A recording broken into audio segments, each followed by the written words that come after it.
Hello, everyone. My name is JD Calderon, and this is Indy Comics Explained. And yet again, I brought another fantastic group of independent comic book creators.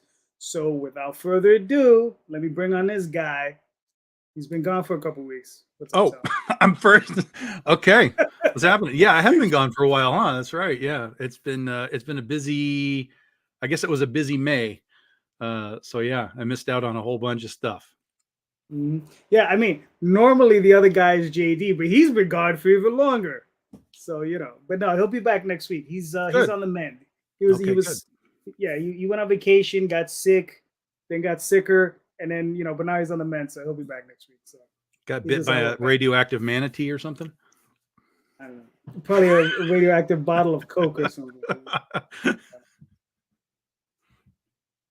Randy, you're muted. You're muted. That's my microphone. That's my microphone. There you go. Yeah. I got a bad cord, I think. I said it was a radioactive narwhal, I heard. There you go. Yeah. Maybe a capybara. Yeah, probably. Everybody, I'm Randy Zimmerman, arrowcomics.store. You can go over there and take a look at my stuff. We just finished out the Shadow Kingdom campaign, which is also currently running with Red Dragon Press over at in Brazil, in Portugal. So having a lot of fun doing that. Just finished off the plot for Atlantean #1, and you can find a lot more of my stuff, arrowcomics.store. All right, cool. Let's bring on Mr. Jon Dexter. What's up, John? How's it going? Yeah, I'm back. I was here a few months ago to promote Alpha Dogs Volume 1, and now I just launched Space Cruise in Issue 1, my brand new Kickstarter comic series that was doing pretty good. So, yeah, I just came to talk about it. It's my first interview actually for Space Cruise, and so it'll be exciting. All right, cool. What's up, Ben? How you doing? Hi, JD. Hi, everybody. I'm Ben Ferrari. I have been publishing comics as Pilot Studios for a long time, and I've had a series called The Carriers with Red 5 recently. So that's me. All right, cool. Now we bring on the other Ben. How you doing, Ben? Hey, I'm the other Ben. Hey, JD. I'm the writer-producer for Frontier Forever, frontierforever.org. We have a Kickstarter up for our 4th and 5th, our first double issue of the series, Regenesis, and this is us coming back after a long way away. We haven't had a Kickstarter since, I think it was like 16 months ago, maybe 14 months ago. Had a long hiatus. That's a long hiatus, yes. I know many of us, at least the guy sitting next to me would definitely be in in shock or something. He'd be in a hospital. Right, Tom? Sure. Yeah, there you go. All right, listen, let's start with the show questions. So let's get it moving. So you guys saw the question. It's a pretty simple question. What do you consider is the best course of action to fulfill your campaign? Is it to quickly fulfill the campaign and maybe go with a printer that might cost you more money, right? Or wait for the printer that's maybe your preferred printer that's maybe going to give you the better price, but you wait a little bit long. So, I mean, the reason I asked this is because I saw this question posted on Facebook, and I saw somebody that was about to write out a long, complicated answer, and I was like, you know what, I'll save it. I'll ask the panel. I think because I have my own answer to this question, obviously, but I was wondering, what do you guys think? And let's start with John. How do you feel about it? I never end a Kickstarter unless I'm at least 3/4 of the way done with the comic itself. That way there's not that much lag time in between fulfillment. So I usually have mine already set up. I had been going with Comics Wellspring. They're right in Michigan too. They're literally like 2 hours away. So it saves me a ton on shipping. So they're a good company. They've actually got sold out. And I noticed actually the quality of the paper actually is enhanced from the previous owner. So it's kind of a great marriage for me. I can just drive down and save $300 on shipping just to pick them up. And but yeah, I always my Kickstarters are at least 3/4 of the way done before I even launch them. So that hasn't been a problem. I mean, it just makes people kind of upset if they're waiting a year for your books. So that's my tried and true way of fulfilling Kickstarters. All right, that's fair. Ben Ferrari, how do you feel about it? Well, I guess I've run two types of Kickstarters: single issues, and then larger, graphic novels. Right, a bigger project, bigger dollar amount for the graphic novel. For the regular single issues, I stay with Kablam. I understand some people don't like them. I have a good rapport with the people who run it over there, and the quality is always consistently high. So even though I could get it maybe cheaper from someone else or even faster, I go with who I know. Part of that is just not wanting to learn another system, because other printers have, different quirks on the file style, file type, not file type, but, double pagers have to be in one file versus two. And I'd just rather stick with who I know. And so I'd say it doesn't matter. I stick with who I know, and that's Kablam.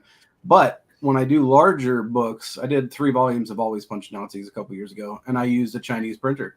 And that was cost. That was absolutely cost, because those were big books. The cost was cheaper, but it took a much longer time to actually get the books, right? So there's a trade-off, and I had to do it because, it's just a larger book printing domestic. It just doesn't make sense, unfortunately. So. Gotcha. Now, do you the quality of the books, were they comparable to what you're accustomed to here? Or better? Oh yeah, okay. They were great. Right. Absolutely. All right, cool. Nice. All right, Ben, the other Ben, Krieger. How do you feel about it? I am very similar to what John said. My art is as done as it can be, because we do drawn in backer rewards, so that's like the only thing that's left to do on our end. And then for printing, I actually had some bad experiences with my first 2, and on the third one we landed with Comics Wellspring, and they killed it. They did a really fantastic job. They were nice people, and the prints were just beautiful. I really hope I never have to change again. I'm going to use them as much as I can. Okay, that's fair. Randy, what do you think? Used to work for a printer that used to tell everybody, "Hey, good, fast, or cheap, pick 2." That was his general rule. But yeah, you have to go, for one, you have to go where you're the most comfortable at. Absolutely. And for many years back when we were doing Arrow in the early 2000s, we always ran with printing press and litho. They were so good and so convenient, and they had printed every Cerebus that ever was, including the big phone books. And they really knew how to print black and white comics. They were really good at it. I've had a lot of stuff done with Comics Wellspring. They're really an excellent company. The Shadow Kingdom book over in Europe was printed by Mixum, and they turned the job around almost instantaneously. And everybody over in England and Europe have got their books already that ordered them from the campaign, which I thought was just amazing. Over here, we're using a different printer because, honestly, Wellspring came in way too high. And we had to go and look at our other options. We found another option, and now I'm waiting another week or so before books get out of the printer there. So you really have to weigh your options, and you do have to go where you're comfortable. I would use Wellspring in a heartbeat because they're 45 minutes away from my house. And like John says, you save so much on shipping when they're right there, and they're very convenient, and they've always done an incredibly competent product. So it's just at this time it didn't work out that way. All right, that's fair. Tom, what are your thoughts? I think a lot of it depends on, there's a lot of depends, but I think a lot of it depends on the campaign itself. Like there's, the majority of campaigns might make $2,000, $3,000, $4,000. So it's going to kind of behoove them to go with the best possible price just to save their butts in a lot of cases. So if it means it adds an extra month to the time, it may just be a requirement for them to do it, to be able to come out on the back end of it. Yeah. And then like Ben was saying, when you're doing bigger books, trade paperbacks and hardcovers and stuff, that's near impossible anywhere in the United States right now for any sort of a rational cost.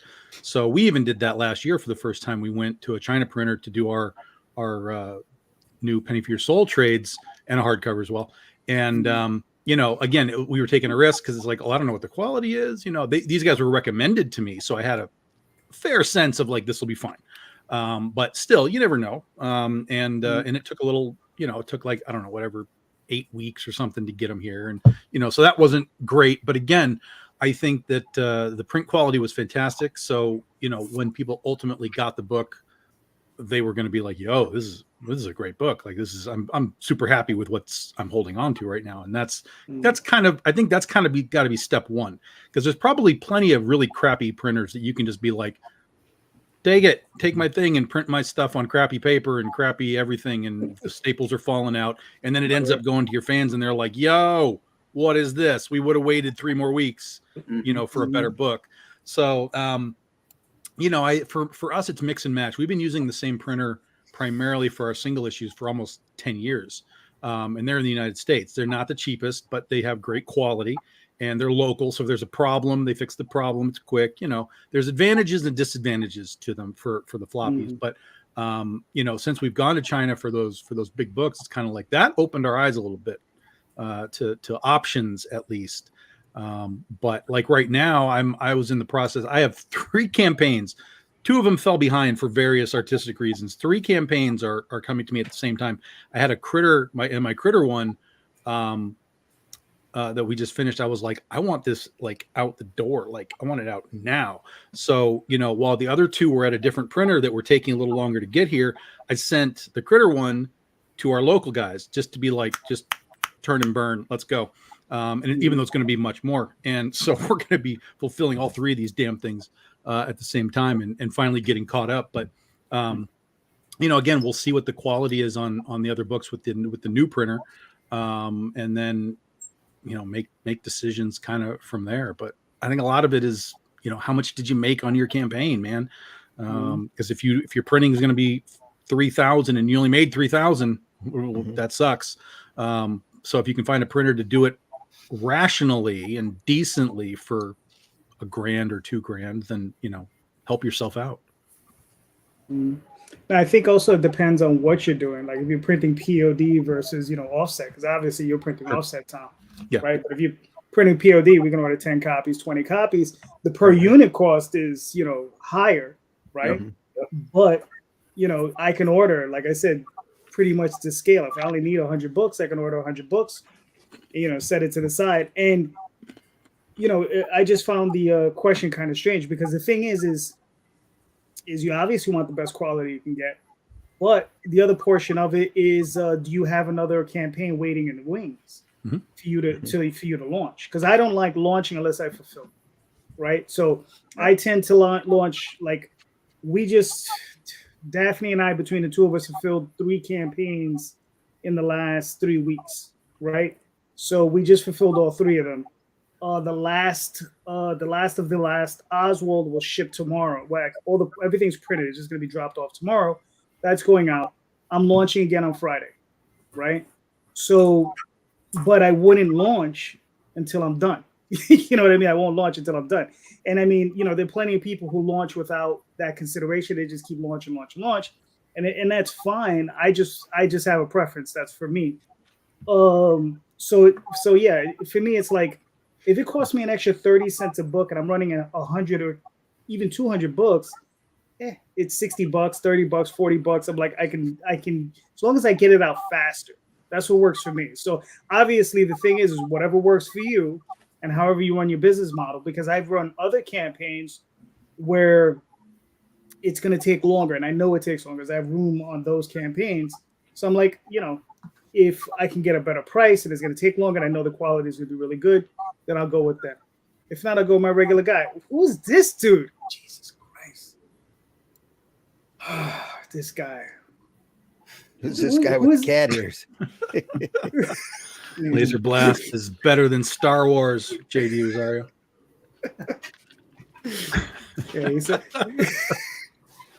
No Ewoks in Laser Blast. That's true. No Ewoks. That's right. All right. So anyway, so I guess that was easily answered. Tom, you got a question? I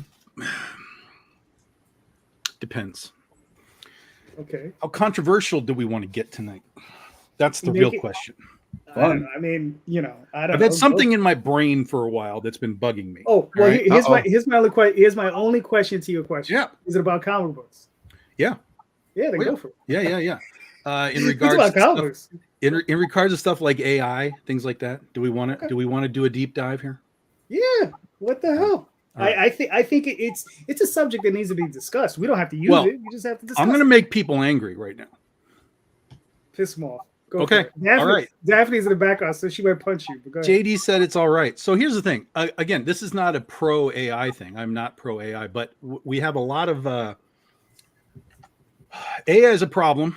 It's not going away, right? We can all agree it's not going away. Nothing that we do is going to make it go away, right? But regardless of that, the AI thought process here is, hey, you know, all these artists and they're posting stuff online, and then the AI learns from it, scrapes it, does whatever it does to create its algorithms and make whatever it's making out of these, you know, references and whatever, right? And the artists are like, well, that blows. Okay, we can all agree that that blows. However, many of these same artists are also the same ones who are scraping IP that they don't own. Batman, Superman, Wonder Woman, making fan art prints, making cosplay covers that aren't really even cosplay. It's not even their character. It's just, hey, look, it's Wonder Woman. But no, it's not really Wonder Woman, but it's Wonder Woman. So I guess the question kind of is where do you all stand in the even like homage covers and stuff? It's just, again, we're scraping and ripping. It's all reference to create something that attaches to something that none of us own in the larger sense. So where do we stand? I think we all know where we stand on AI, but where do we stand on the other side of this thing where potentially all of us could have people that are doing fan art of our books and we never even know it, you know? That kind of stuff. What's the thought process on fan art and artists that are essentially AIing IP for themselves while complaining about AI? All right, cool. Let me introduce Ozzy. Sorry for bringing you in late. But sorry. Ozzy, please introduce yourself. My name is Ozzy Longoria. I'm an artist mostly. I write. I do everything pretty much. And I'm owner of Gemini Comics. I have a book, two books out. The Sword and the Sorcerer from the movie. And I'm doing the Road King for Big City Comic. All right, cool. So Ozzy, Hi, guys. did you hear the question? Yes, I did. So go for it. Answer. I stand. Yeah, well, I'm not against AI.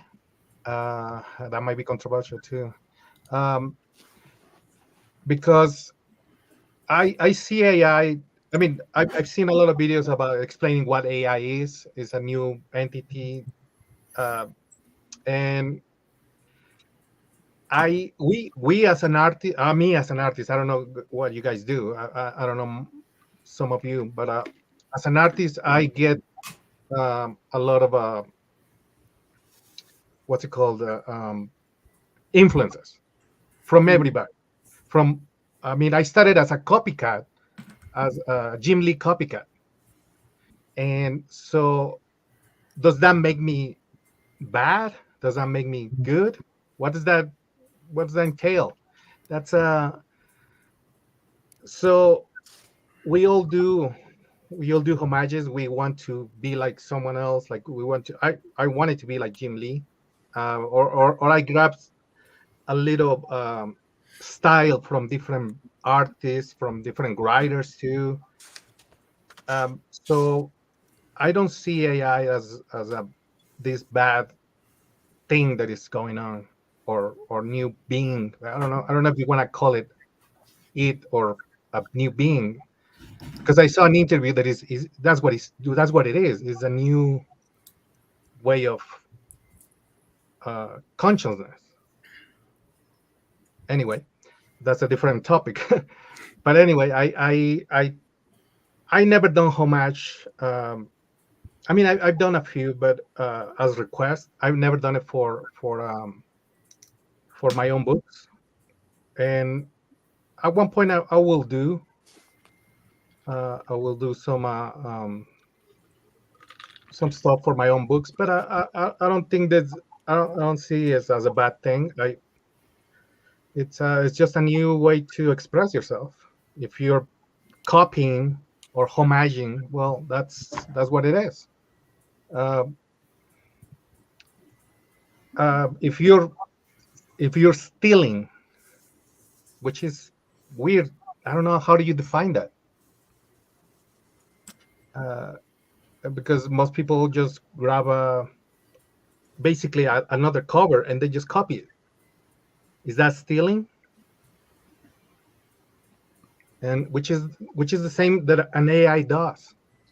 I would say I would disagree with that. Just that I understand what you're saying, except I think there's a big difference between homaging or using influences from other artists. You know, of course, we all did that, right? I love Jim Lee as well. I borrowed plenty.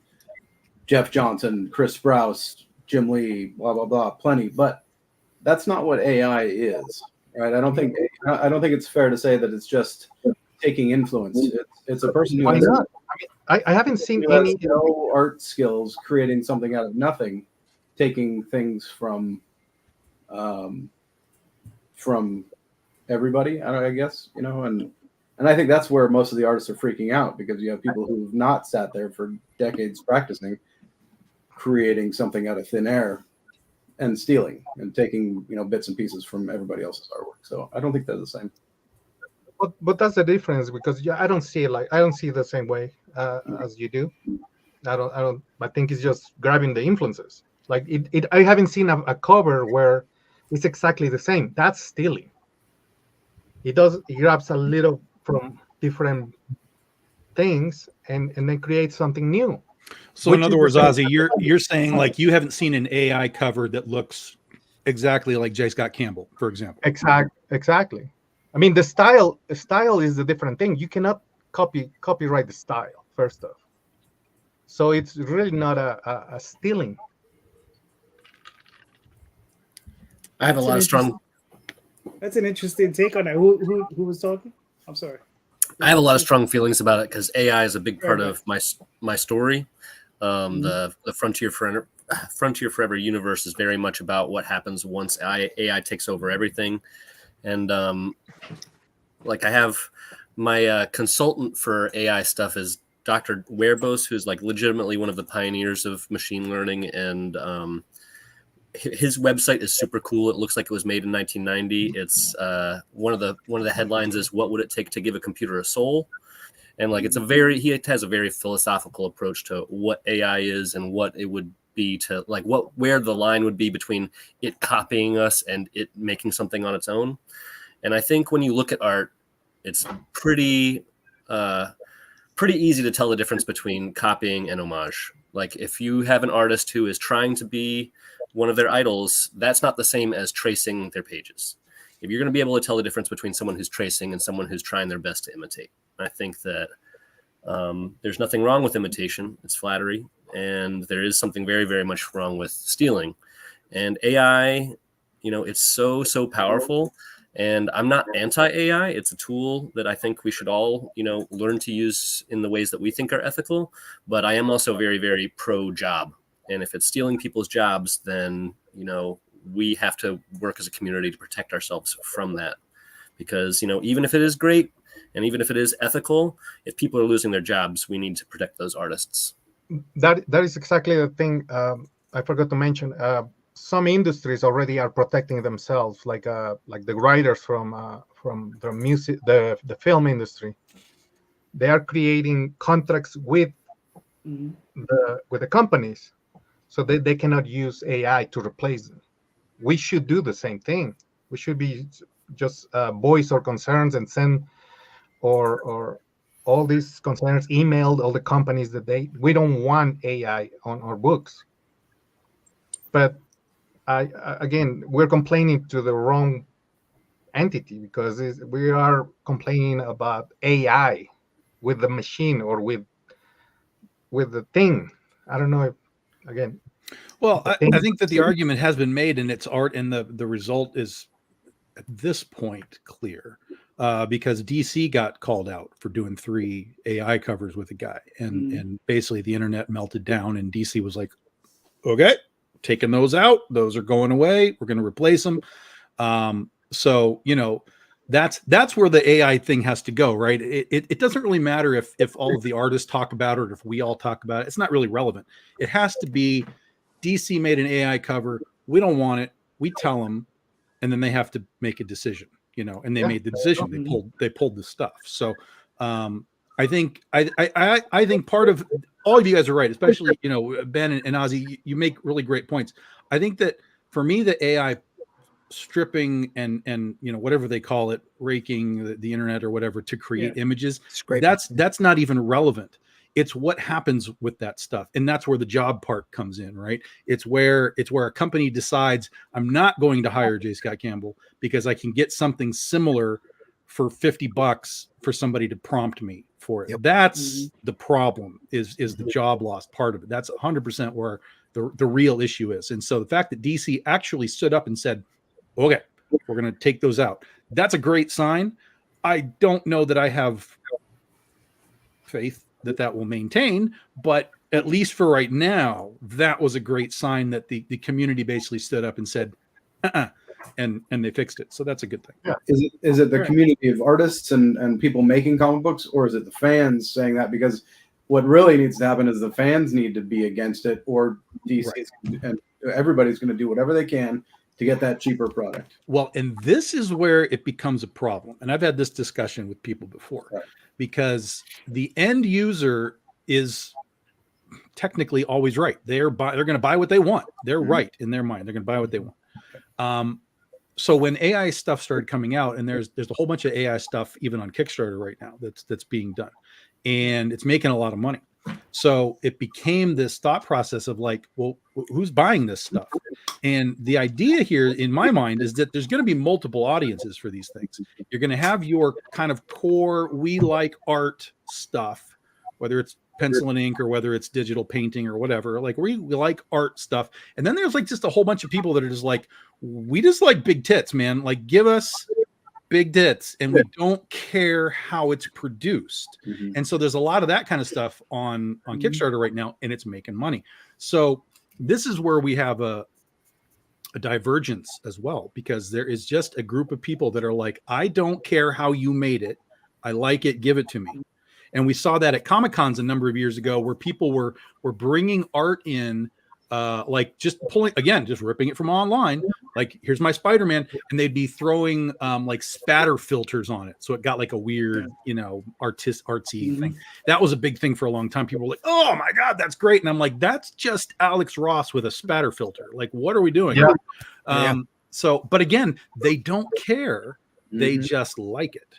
So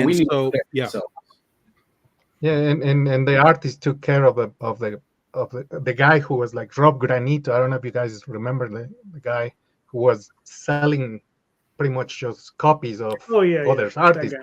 That's very frowned upon. Like that's wrong.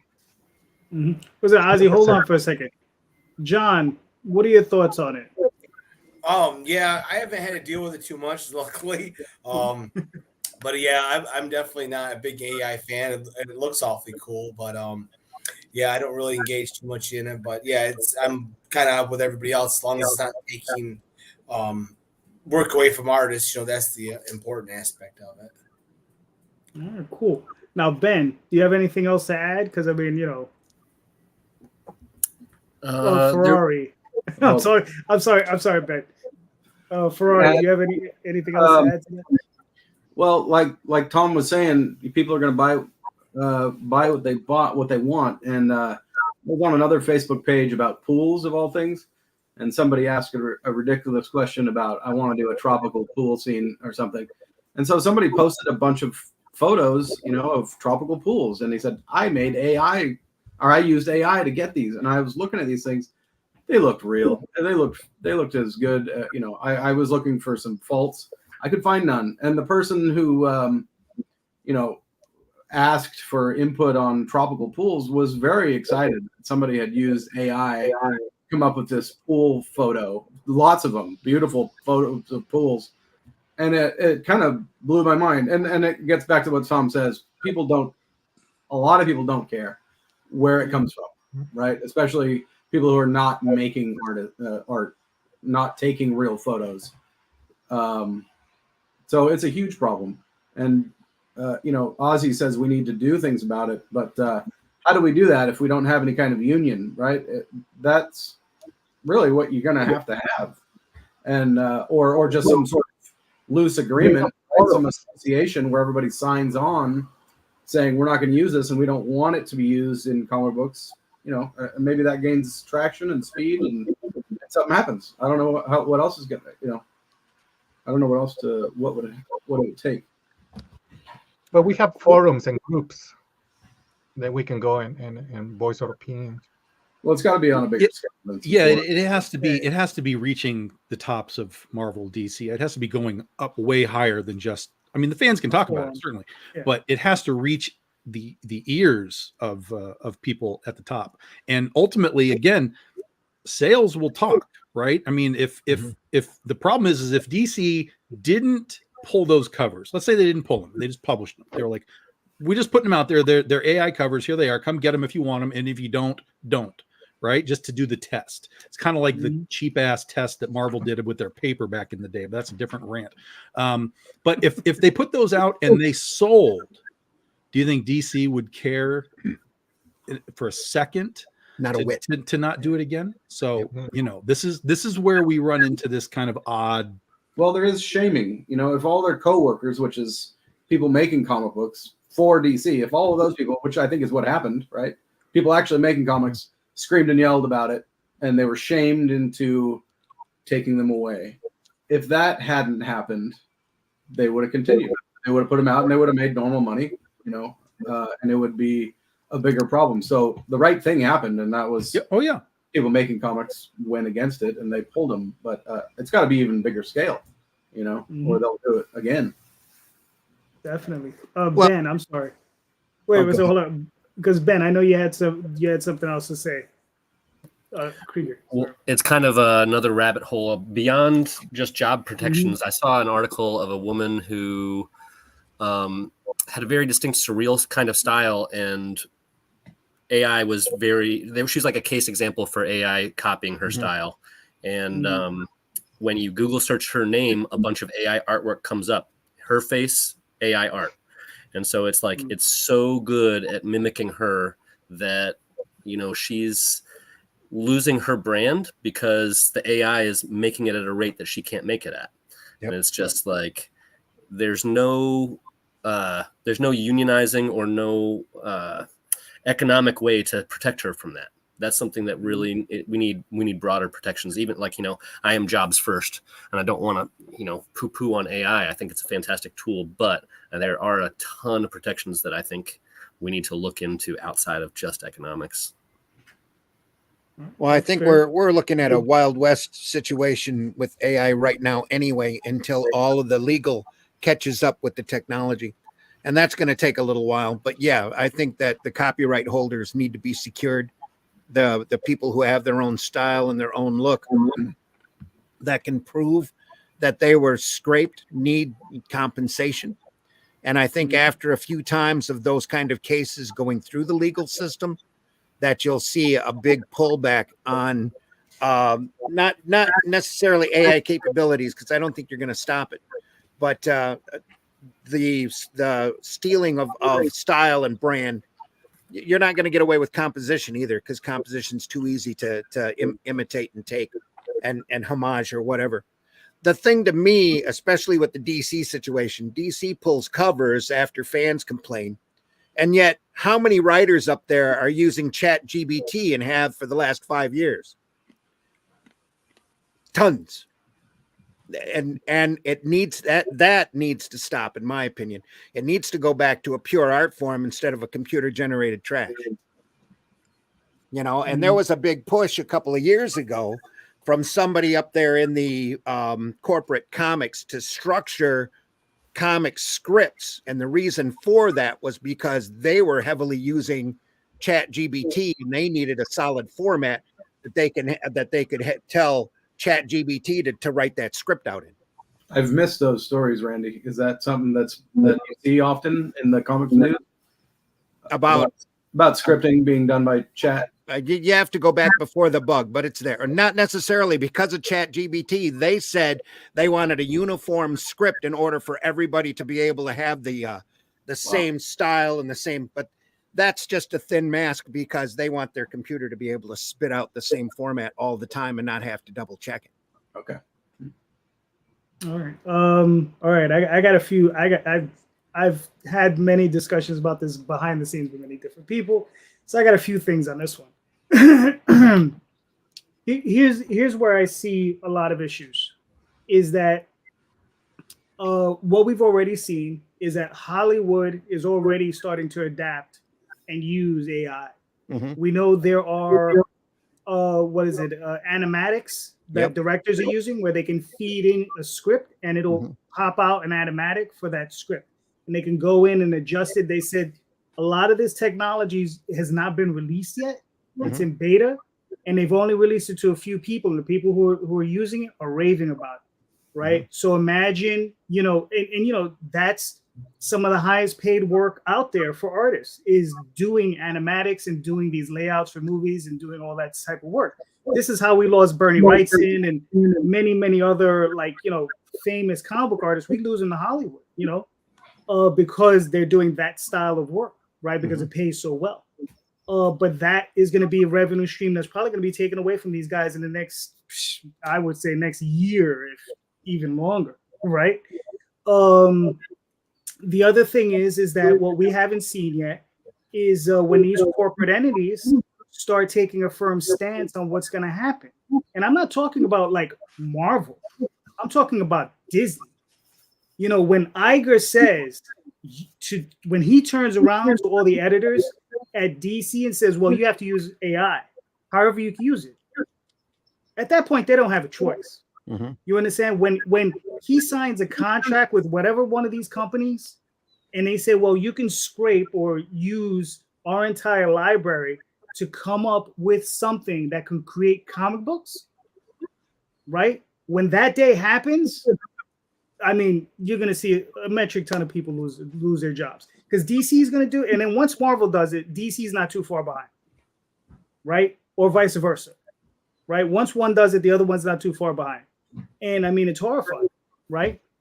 Then there's also the concept of there are artists who take and they'll pen and ink a page, right? Or they'll pencil out a page. Then they'll feed it into the AI, and the AI will spit it out and it'll be fully colored and rendered in like some crazy, super duper rendered style, right? Now, the artists themselves that did the layouts, that did the illustrations, did that. Is that cheating? Because now it's maybe painted in a Boris Vallejo style, or it's in a Frank Frazetta style, or Michael Kaluta style. You understand? Or some amalgamation of all those different styles. So is that cheating?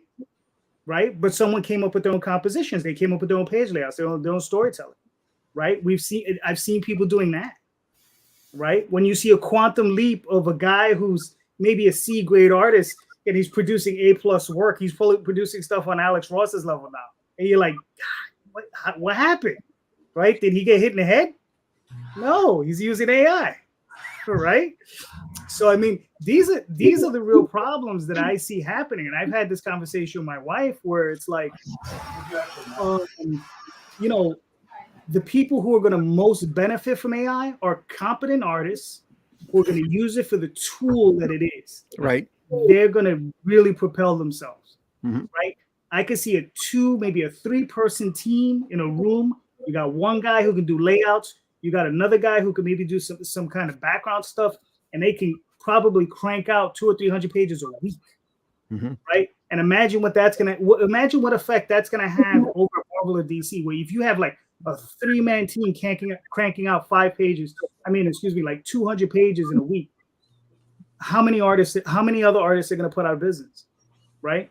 And you're gonna say, well, we still have Alex Ross, but Alex Ross is gonna produce covers in 1 book a year. Same thing with Arthur Adams. There's a lot of these guys that can only produce so much where these guys are just going to be able to kill it. And the fans, once it gets fed out to the fans and they become accustomed to it, they're not going to care. And I already told, and I had this long conversation with my wife. I said, listen, you may not like it, but there's someone being born today that this is going to be their reality from the day they're born, right? That all they're going to know is AI art. They're going to start going to school at 5. They're going to get their little tablets, and they're going to start drawing some little thing, and it's gonna poof, there it is, a beautiful drawing, right? Because they fed it into some AI, and that's gonna be their reality, right?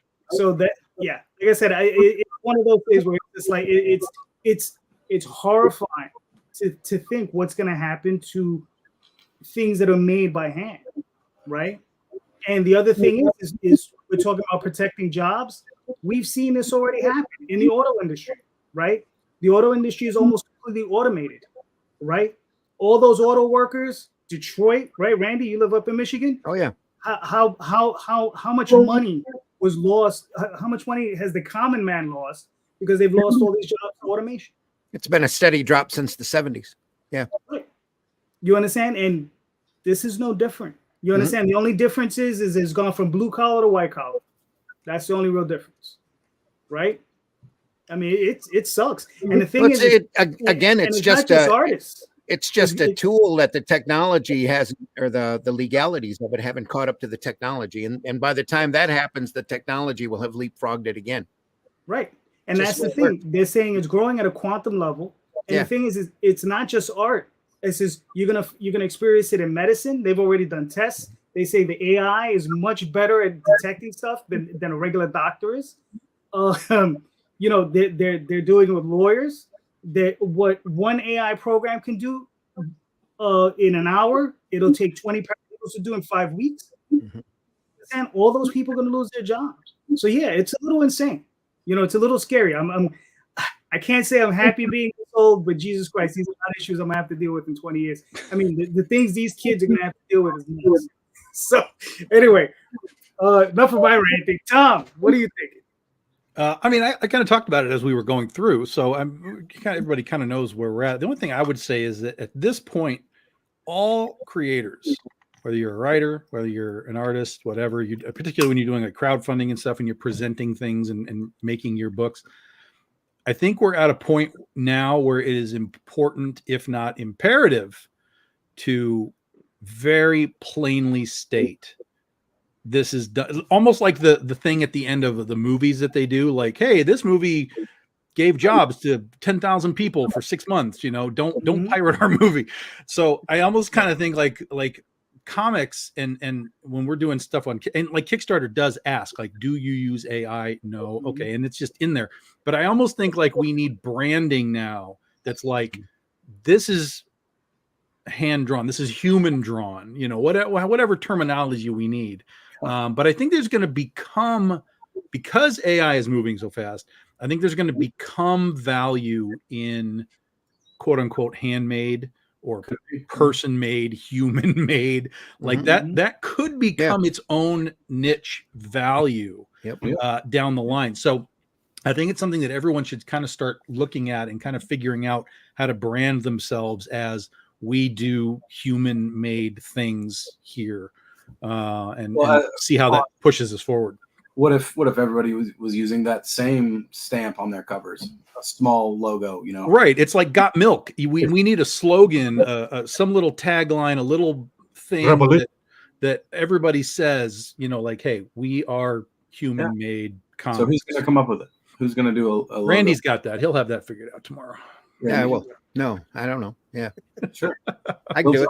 Cool. You know, and a lot of the kitchen sink had a button at one point that had a guy, you see an arm with a shackle on it that had a chain breaking. Guy was holding a pen. That was a pretty cool graphic. But you know what we could do? We could done just, by hand. Listen, we could just tell ChatGPT to do it for us. There you go. That too. Have it done in 8 seconds. We'll have the AI tell us how to combat AI. Right, there's 100 companies that'll do a logo in 3 seconds for cheap. It's just like the music industry is chasing off slowly but surely auto tune and digital formatting in favor of the old, you know, the older handmade ways, acoustic sets, that kind of thing. You see the big rage with what's his name, Oliver Anthony, guy in a guitar just walks out on stage. Everybody screams and wants to throw in money, just like the old days. There will be a return to a lot of that, but I don't think you're going to be able to chase off the technology. All you can do is litigate it at this point. You're always going to have those tools out there. But again, you would think, though that doesn't happen in the real world, that people would have ethics and not, not want to be making a living off of the back of another artist's style. Right. But it's going to happen. And like you said, people might authenticity might be valued. People are moving back to records because they like the sound more.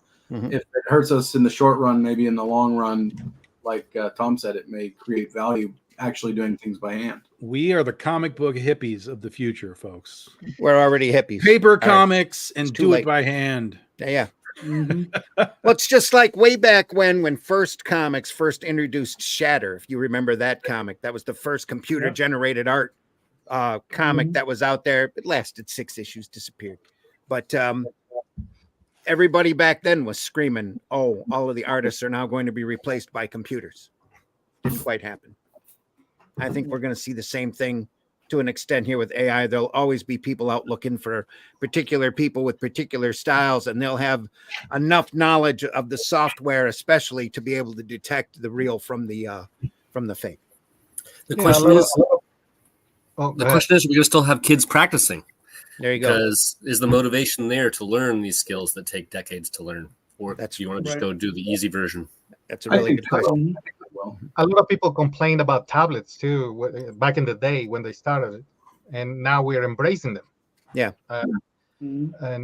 But I what if we cannot stop progress? Or this is the future. I mean, Oh, it is the future. You just have to figure out a way to weave yourself into it and maintain whatever self you have as it kind of envelops the entire world. That's what it is. on a positive note, I'll make this real quick. A friend of mine has a show that is in the writer's room. Like, it's progressed, right? He had it optioned, and now it looks like it's actually happening. It's about a monster, classic monster that we all know. Anyway, they were going to use an AI sort of program to make it have a certain look, and actors are saying no. And I'm sorry for him that it's working like that. If he's watching, don't be mad. But I had a little bit of hope when I heard that. That the actors are it's a problem for them to be using an AI background. I think it was backgrounds that they were going to be doing to give it a certain look, and it's running into problems. So if we're going to look for silver lining, positivity, or whatever, it's not a steamroller in this one anecdotal instance.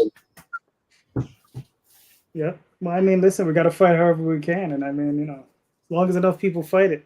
But we pulled up Jon's campaign. Yeah, it's got a pretty cool trailer if you want to check it out.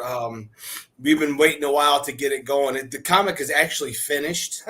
All the artwork's done. I was just waiting on the trailer to launch it. So, yeah, it's pretty sweet. Fun comic, a lot different than some of my other ones, but I think people will try it.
Looks good. Cool. Nice. Thanks. Black- Yeah, it's pretty Black fun. and white, huh? Yeah, one with black and white. It's how it was originally done. So yeah, a little cheaper that way too, but it's issue 1, so kind of get a feel of how people are going to enjoy it. That's great. It's doing. You're at 50% on the first. Yeah, day. like I said, I launched 24 hours ago, so yeah, it's going pretty decent. It's always tough with a new title, because now you got to somewhat gain a whole new audience.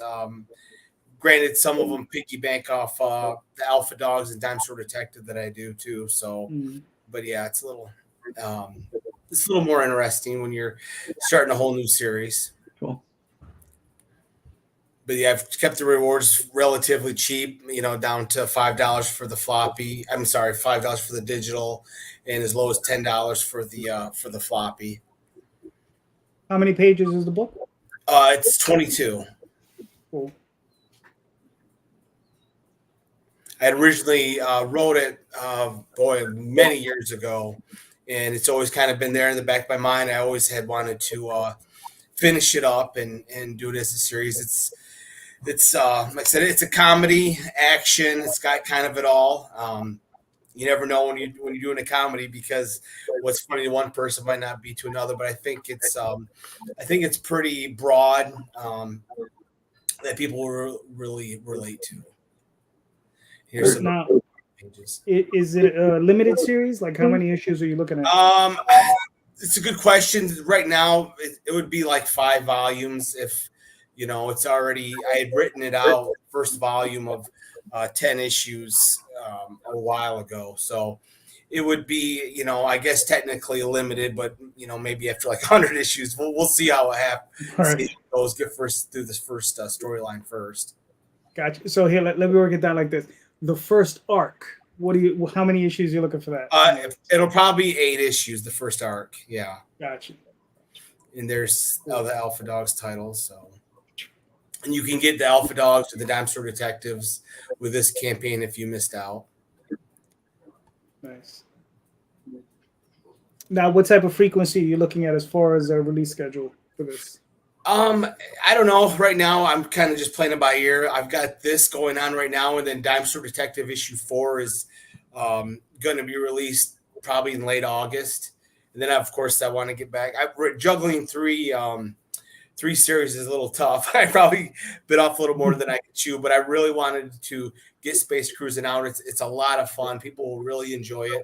You've got this enhanced Bushido warrior from this clan that kind of got pulled into this war between the humans and the aliens when the humans came to their universe to try to sustain life. Earth, in the future can't sustain life. Humans go light years away and finally find these 2 planets that are sustainable. And of course they rename them Planet Washington and Planet Olympus. And there's this war because the humans are trying to push their, ideals onto them. And it just, there's, the world building is a lot of tension between the alien species and the human species. And here you get this trio, this enhanced Bushido warrior guy named Yuri, this native, they call each other natives. Of course, they don't call themselves aliens because they're the native people there. And, like many cultures, they not big on Americans, but they love the culture. And so you have aliens wearing, revolutionary clothes. In this one, the pilot, Ace, he wears a World War II bomber jacket, a cowboy hat, and an I Shot JR t-shirt, because him, much like most aliens, they just love the culture of Earth, much like foreigners. There's a lot of metaphors of these characters. You have the android who's old, he's obsolete, he's 300 years old, and so people don't really respect him. But it's a take on the elderly, how much knowledge they have, but we kind of just brush them aside. And the main character, Yuri, when I wrote it originally, I was like 12 years old, so he is a metaphor for Vietnam vets when they, they kind of were used and abused, and this is kind of the Yuri story. But they're all very unique characters, and there's a lot of fun in the story. Like I said, I wrote it as a adventure story, but also with a lot of comedy. All Very right, cool. How many days is the campaign? It's ended up being 33. I really only like doing 31. I'm sorry, 32. But I wanted to end it on a Thursday, so that's why it's 31 instead of usually it's 30. Gotcha. All right. Well, you're halfway to your goal. I mean, I think you're well on your way to getting there because I mean, I don't think you're gonna have any issues. Yeah, You're it's a little halfway there. tougher doing you never know when people are gonna like black and white, but I like to Right. feel the black and white for the story. I thought it works well. It's kind of got the old school look to it from the comics of the 80s. So All right, cool. All right, I'm just waiting for my producer to pull up the next one. There we go. That's me. All right, there you go. So, okay. Frontier Forever Regenesis follows the woman with no name and her AI to a future you'll hardly recognize. The embargo limits what we can tell you, but the contents of these 32-page full-color science fiction comics will help expose the nature of reality.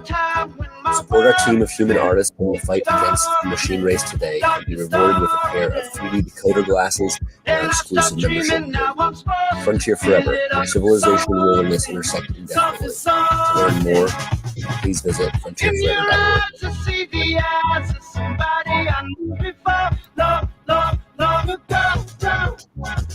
But I'm still trying to make my mind up. Am I free or am I tied up? I change shapes just to hide in this place, but I'm still an animal. Nobody knows it but me when I slip. Yeah, I slip. I'm still an animal. There is a hole and I try to fill it up. Money. But it gets bigger to your horse is always running. In your eyes, I see the eyes of somebody who could be strong. Tell me if I'm wrong. I had to make some notes. I had a different video at launch, and that one went live last night because I got some feedback. The other one was much more pixel art. I have a bunch of pixel art content because I was trying to make a video game to go along with this series, and that was one of the reasons that it's been a year since we've been on Kickstarter. But I had a bunch of good friends give me a bunch of feedback saying that I need to switch over to emphasizing the comic art. But I made a few notes. I don't know if that video is quite ready. Can I tell you one thing? Yes, please. Can you lower the music when you're talking? I couldn't understand most of it. That was the first thing that I wrote down. Yeah, there's a few little bugs. That's only been up for like 12 hours though. Cool. I have to say I like the song. So. Yep. Yeah, oh yeah. I did like the song. That guy, that song was a big inspiration for me when I was writing this, and I cold Instagram messaged him, and I was like, "Can I use this officially as my theme song?" He was like, "Yeah, dude, you go for it." So that is the official anthem of Frontier Forever. Cool. So talk to us. What's the series about? It's a lot. This is my baby, and we're talking about homage. I just stole all of my favorite things. This is all my favorite Westerns and all of my favorite sci-fi things, all just crammed into one gigantic project. It takes place in a so distant a future that really not a lot is recognizable, and the things that you think are recognizable are really, changed by AI. It takes place after the Werbian race, who's named after that scientist that I mentioned earlier. They take over and then they set us free, and they give us all the technology that we could possibly want as reparations. And we just go right back to being horrible humans that don't know how to take care of themselves. And this is a lot about how, it's a lot about how economics makes us marginalize each other. There are the laborers who are kind of like a metaphor for the way that we interact with the internet right now. They're plugging into the matrix voluntarily to do work. And then there are the tribesmen who are natives to Earth, and they're very much looked at the way that we looked at Native Americans right now in the late in the 20th century, and they're basically all pitted against each other by a government that doesn't really care about them, and nobody realizes that's the government that's the real bad guy until it's actually they don't ever realize it. They just keep fighting each other. So it's about a lot. It's hard to talk about because there's so many different threads. I think my favorite at the time is probably the AI stuff because it's become so topical. I wrote this before ChatGPT was so popular, but the Marshall there, the armor for her arm has an AI housed inside of it. So they've got like a buddy duo cop thing going on where they're going around trying to, she was just literally born yesterday. She's the one with no name. She was born yesterday, and they are just trying to introduce the reader to the world as they learn about it. And again, it's just everybody's being really terrible to each other. She ends up murdering a bunch of people on page 1, and she's not the hero that you would expect when you meet this 9-foot tall woman. You'd think that she's going to go out and do good, but she ends up making a bunch of bad decisions. All right, cool. Now, how many issues are we looking at as far as the series? Regenesis is only going to be 6. This series is the direct prequel to the novels, and book 1 of that has been out since I think that was 2020 or 2021 that it ended up coming out. Book 2 is about to come out, but all of these comics are before that. It's a really huge series, and I don't think there is some information about it on the bottom. We also have an anthology, which is 12 chapters that kind of tell the massive backstory for how we get from Old Earth, which is where you and I live, to the dramatic future that they are. So it's 12 stories totally separated by time, no crossover characters. They're basically just vignettes. It's a lot. I took a lot of the writing from Sliders, just going from universe to universe to try to catch the reader up to where the current story is. Gotcha. Now, how did you find it crossing over from prose to comics? Honestly, so I was a big film guy for forever, and I'm severely dyslexic. It's really hard for me to read and write, and I did want to be a filmmaker for a really long time, and I took screenwriting classes, and I never really got into it. I ended up working for film festivals for a long time, and it wasn't until shortly before COVID that I was told by a very good friend that I needed to just buckle up and do it, and I did. And I started writing the book at the same time that I started writing the comics because, again, it's the direct prequel, and the comic series does not really, it is more visual. It doesn't have a lot of the things that you can't do in prose. So comics worked really, really well for Regenesis. For the book, it's much more heady, and it's there's not enough narrative action to make it a comic book. So I think them being, companion pieces, it really, I'm in love with it. I know that it's hard to read. I blame my dyslexia a lot, but I think it's the best science fiction series ever. I really love the way that the books and the comics sit side by side. And once I finally do get the game things off the ground, because there's a tabletop role-playing game that I'm trying to write for this too, and all 3 of them are very intentionally written to go together. It's really, really fun. I hope you all will read it. I'll send you all copies, obviously. Nice. Okay. It sounds awesome. So all right, did you already release the first novel? Yeah, the first novel's on Amazon. You can get it on my website too, but it's cheaper on Amazon. Gotcha. Did you ever bother doing a Kickstarter for it? Yeah, the first Kickstarter was to launch the first book and the first issue of Regenesis, and that was our best received one. I think I got like 150 backers on there, and I haven't been able to hit the same mark since.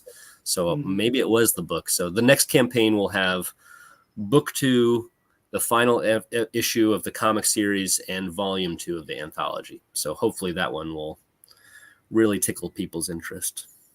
Gotcha. Now, do you see a lot of crossover between those 2 audiences? I think so. I didn't have any built up audience going into this. My first the first campaign, those 150 backers, a lot of them were friends, but the people who were not, I think that they were all just sci-fi nerds. I think I got a lot more sci-fi people than I did comic people. And with the second ones, like the people who have been coming back every time, they're definitely comic people. And I want to find a way to kind of merge those audiences and really get people that are Frontier Forever fans rather than indie comic fans and or sci-fi fans. Right. Gotcha. Are you going to do a trade paperback when you're done with the 6 issues? Absolutely. I had a bunch of people telling me that I should have just not done the single issues, but I think they're so much fun. I like doing the variant covers. I think that the 90s, Gian Maria is my artist and for Regenesis, and I think his style is just like, I love holding these little books. I think they're so pretty. I got the book. I got the novel here. Where's my screen? And it's very pretty, but these are so nice. Nice. These are just, I don't like to toot my own horn. I like to think of myself as modest, but like I am in love with these books. They're so nice. Listen, if you're gonna be in love with any book, it might as well be your own. There you go. Right? So all right, well, you already funded and you got another 21 days to go. Yeah, the funding, I try not to be too negative. I had one gigantic pledge that I'm pretty sure is going to get taken away. It's never happened to me before. I've lost I think the last one that I lost was the biggest one that I lost. I think was like $100. Somebody pledged over $1,000 to this, and I just don't believe that it's going to be there on the end day. No way. Listen, just cross your fingers, hopefully.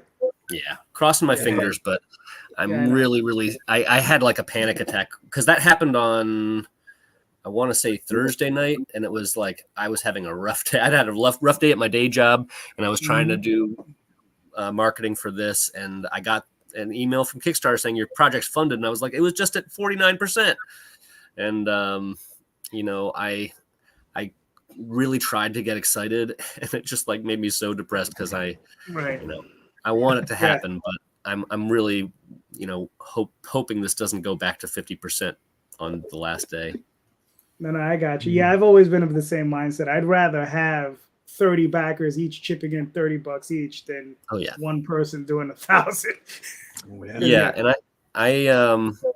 I do think I messed up my pricing a little bit. I think I should have made the physical single issues cheaper.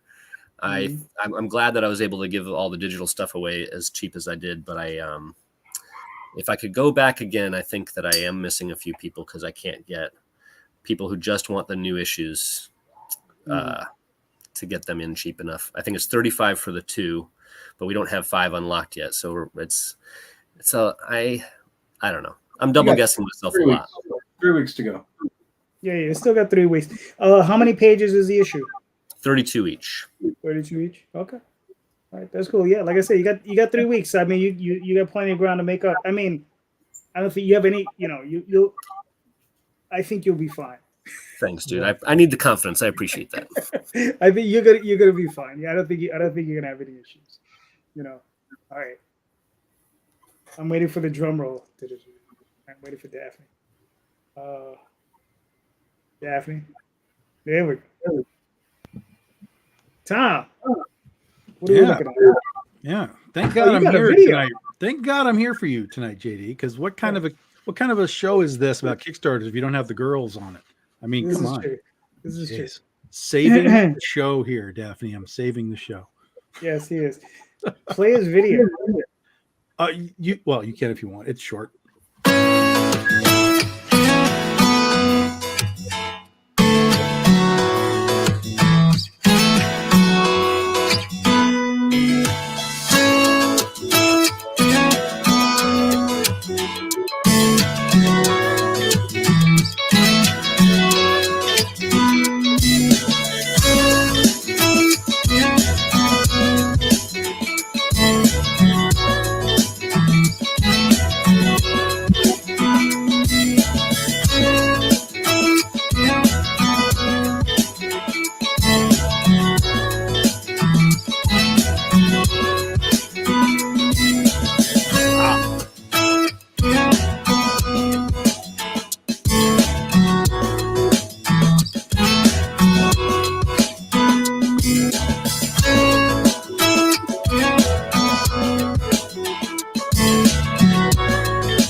Cool. Tom, did you do one of these last year?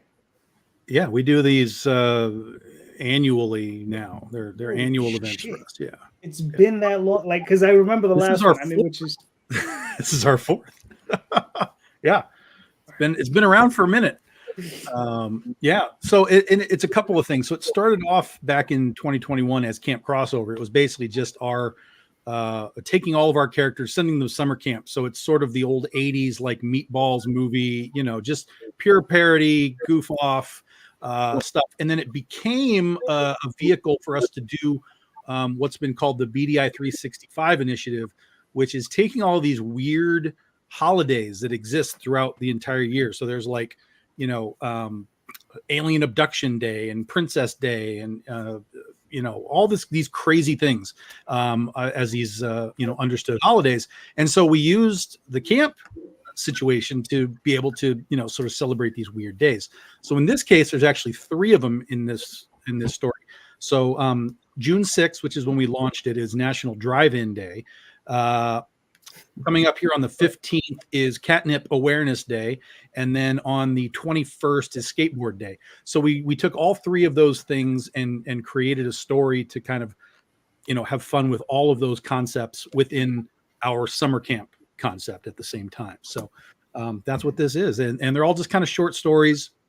Last year we did Video Games Day, which was really popular. People like that. We had a Pillow Fight Day one a while back. So yeah, we've been doing this for a little bit. And this year we've got Nia Rufino. You guys saw the preview pages. Nia Rufino's doing all the interior pages for us this time. So looks amazing, as she always does great work. Pretty hot. Yeah. And these are really quick, short campaigns. Usually they're only like a week long, but because there's 3 days involved in this, I let the campaign run through the timing for all the 3 days. But yeah, it's been really fun. That one right there, actually, Daphne, if you want to go back down right there. So that one is, it's part of our Skateboard Day, of course, but it's also the 20th anniversary of Napoleon Dynamite this year. So we did a little tribute to Napoleon Dynamite. That's Schoolgirl, and that's Critter's sidekick from her own series. So the shirt says "Vote for Critter." So just a little nod to Napoleon Dynamite there. Very cool. We try and encompass all kinds of stuff. Like even the Video Games Day book last year had a little tribute to the 40th anniversary of National Lampoon's Vacation as well. So we just kind of just load these things up with fun Easter eggs, nostalgia, and just have fun with them. all right, cool. And how many days? This is what, 14 days? It was 16 days. We've got 16 about days. Wow. 13 left, I think, something like that. Yeah, it's a long one for you. It's a long one for me. Yeah. God, I want to be done already. Can we just end it? Kickstarter needs me to have like an end button. Like, just stop. You're good. We're good right there. We're fine. It should have like a 24-hour eject button. Give everybody like 24-hour warning. As if 24 hours without this sucker's done. We're ending early. You have 24 hours to fix your rewards. That's it. Yeah. Looks like it'll be a big success, Tom. Good job. Yeah, I mean these things always are goofy fun. Our fans have seemed to like them. Even on these weird campaigns, we always get like new backers. Like you can go into the analytics on Kickstarter now, and it tells you like how many like new to you backers there are. So we already have new to us backers, even on this weird stuff here. So and this leads us right into July, where we're going to launch another one July 13th, and that'll be our big true annual event that started last year. Last year was our 13-year anniversary, so we did an anthology called BD 13. And so everybody was like, "This is awesome. Are you doing it again?" I'm like, "I mean, I can. Is that what y'all want?" And they were like, "Yeah." So okay, we're doing BD 14 this year, and then next year is our 15-year anniversary, so we'll have a 15th next year. Call them annuals. Yep, that's it. Yeah, that's it. 100%. So the fans spoke. I was like, "All right, I have no problem doing this." We get other writers involved as well. So Lori Calcaterra is writing for us one of the stories, and old Marvel artist Barry Dutter is writing one of the stories for us too. So it'll be fun. Cool. And you got what, 13 days left? Yeah, it ends on the 22nd, Saturday night, the 22nd, Gotcha. the day after Skateboard Day. Yeah, after Skateboard Day. All right, cool. All right. So Daphne's gonna pull up one more. Go. Carriers and previews. Nice. Yeah. Ben. So I've done 7. I think 7 Kickstarters over the years, and Carriers I had created. I don't know. It's got to be 10 years ago, and over a couple years, I made. Along with Erica Heflin, who co-created it with me, we made at least 5 or 6 individual issues with no real plan. I was selling them at shows here in the Bay Area, and I had a decent amount of success with another book, and I thought that a very political book that I could use that success on the Carriers on Kickstarter. And I was probably halfway through the campaign, and I was less than halfway to my goal, and I panicked, and so I canceled it. And that's my one failure out of I think 7 campaigns. Not long after I canceled it, the publisher at Red 5 got a hold of me and said, "This looks cool. Do you want it to be in stores?" And I said, "Yeah, absolutely. Of course." So what came of that was Volume 1. Which is 5 individual stories, standalone adventures, and and that, like I said, that took years to put together those books, with no real plan as to where they were going to go. And then maybe a year ago, less than a year ago, Jay Hewer, who wrote a lot of this stuff in issue 1, Volume 1, I said, "Hey, let's make more books. Let's do it fast, and let's do a second volume." So I threw some plots out there. We talked about them. He scripted. We got artists, and here we are with Volume 2. And Carriers Volume 1 was actually it came out right at the end of the pandemic, whenever that official date was. I don't know, but it was Red 5's highest selling book post pandemic, right? So sales went down after the pandemic, I believe, for most companies, and including Red 5, but it did well in those terms compared to others. So I was proud of that. And so, this is available for pre-order in this month. At the end of the month will be FOC, final order cutoff. So, I don't expect it to do as well as Volume 1. Unfortunately, Volume 1 is not available on previews. That part of my calculation was, we'll have Volume 1 and 2, and people like that when there's a series. Unfortunately, Volume 1 they did not make available previews. Red 5 tried, and so it's Volume 2, and we'll see how it does. So I'm excited. I'm extremely proud of it. Diamond didn't put Volume 1 in. Say again. Diamond didn't put Volume 1 in. As far as offered again, no. Yeah, they hate relisting.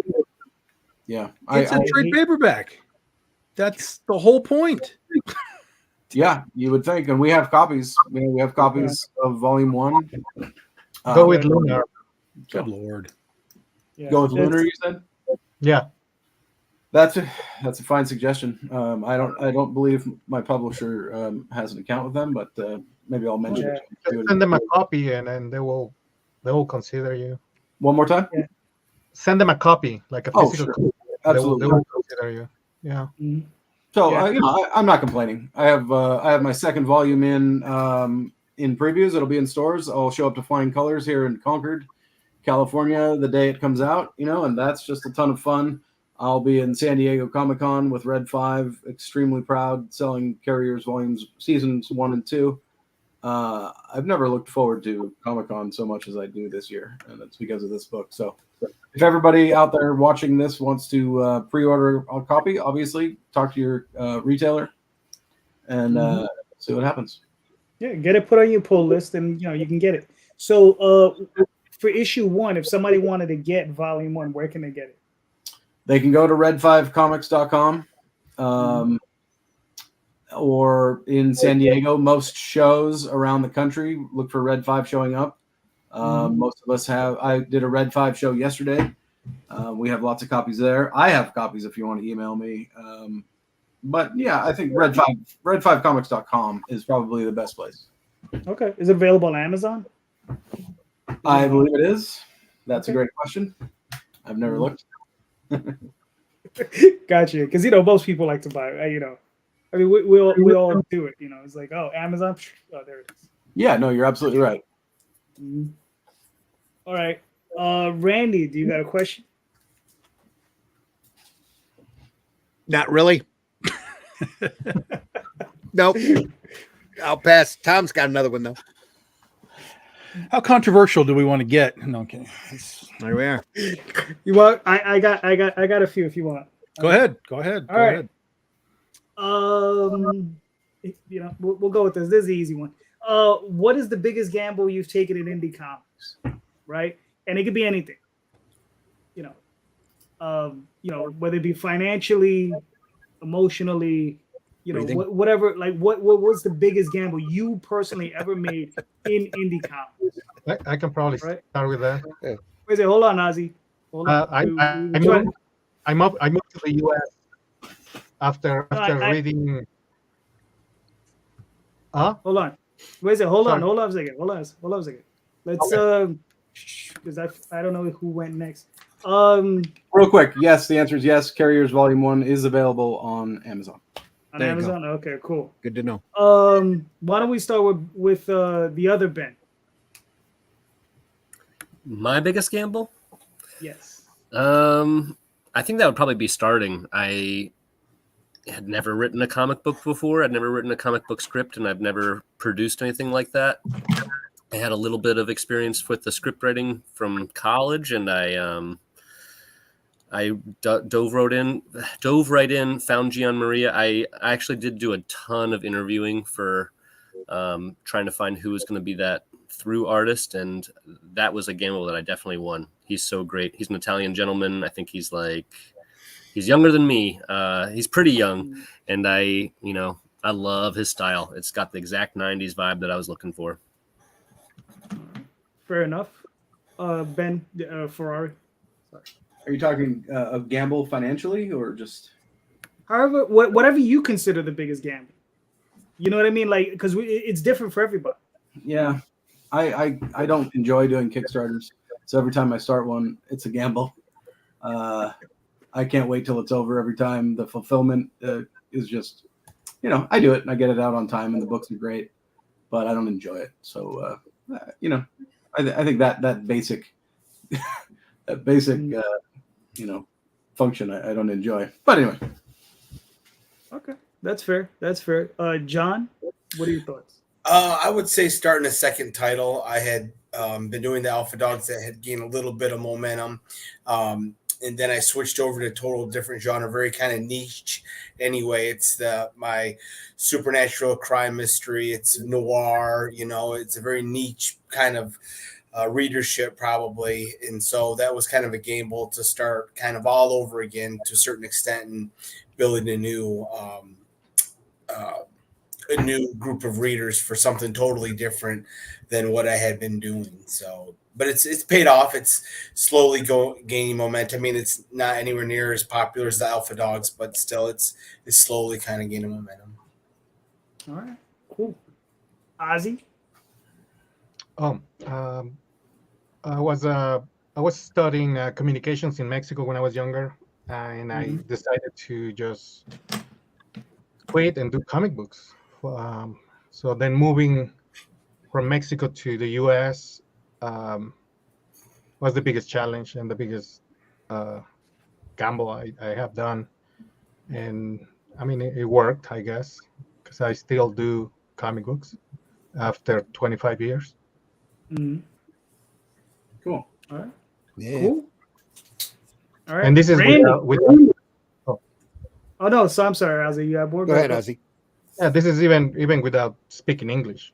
So I had to learn. I had to break some barriers like language, and then I had to change my name to Ozzy Longoria just to make it look less Latino because I wasn't getting any jobs. So I had to get like a really catchy name. My name is Oswald. So it's a good name. No, you're still Ozzy. There you are. Yeah. Yeah. So but my name is Oswald, and my last name is Cruz.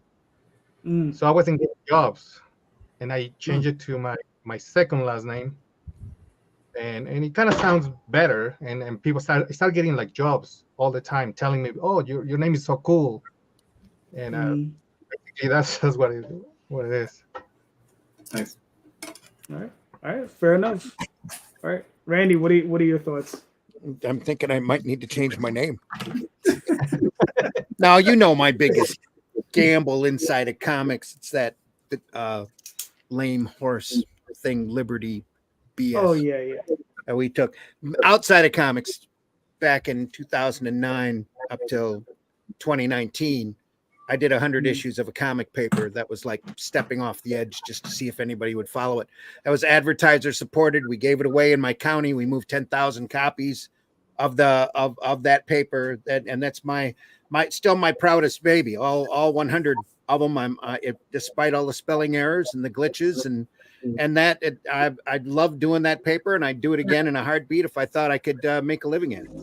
And even though it was right within my county, it took about a year to really catch on. But once it caught on, it was really good there for a while until the Flint water crisis happened and all the advertising dollars dried up pretty quick. And it was, skin of the teeth. And then after 100 issues, you just had to stop doing it. But there for a while, we had at least 9,900 people up here within a 25-mile radius of my house that was reading my paper once a month. So it was really good.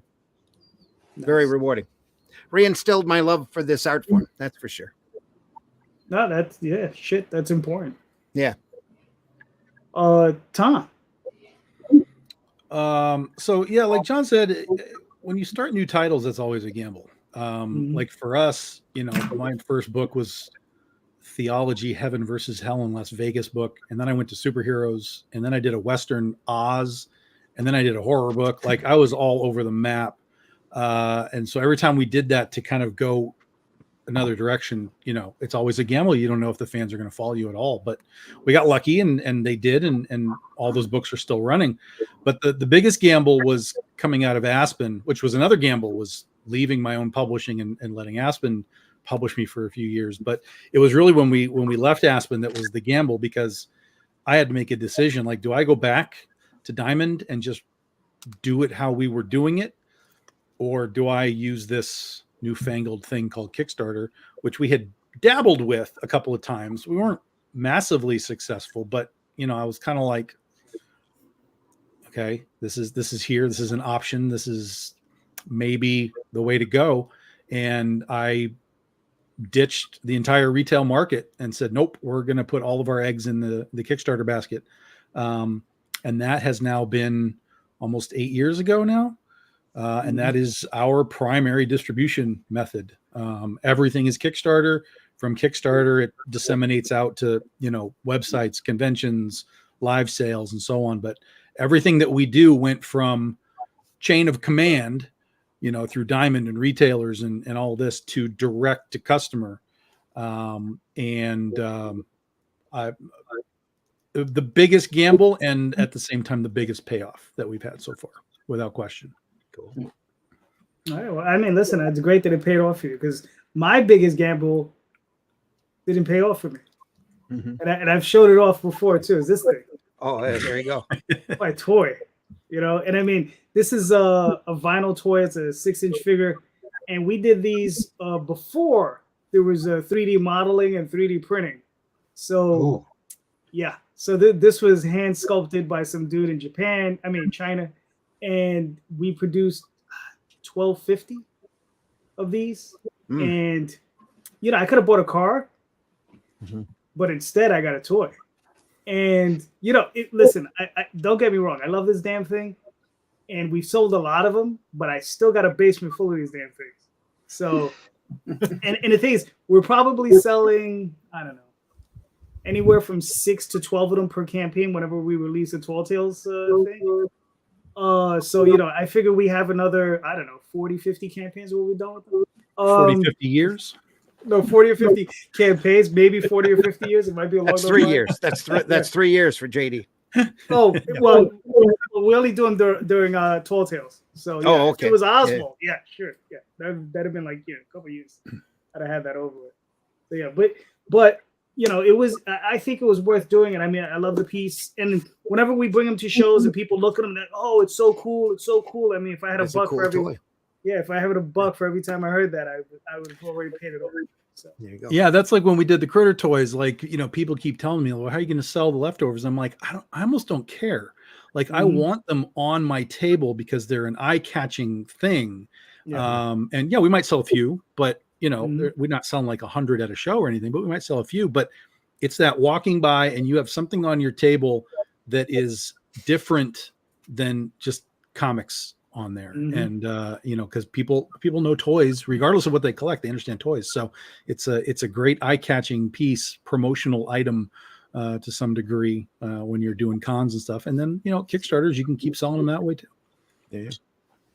All right, cool. You guys want me to keep going? What else you got? All right. Yeah. So here's one for all you guys. I mean, here's one that I think all of us as publishers all suffer from, or I shouldn't say suffer from. It's something we'll have to go through. There you are. That's a cool figure.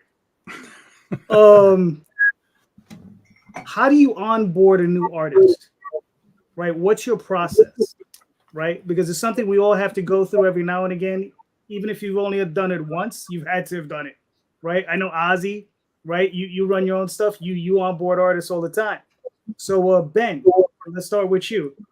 Ferrari.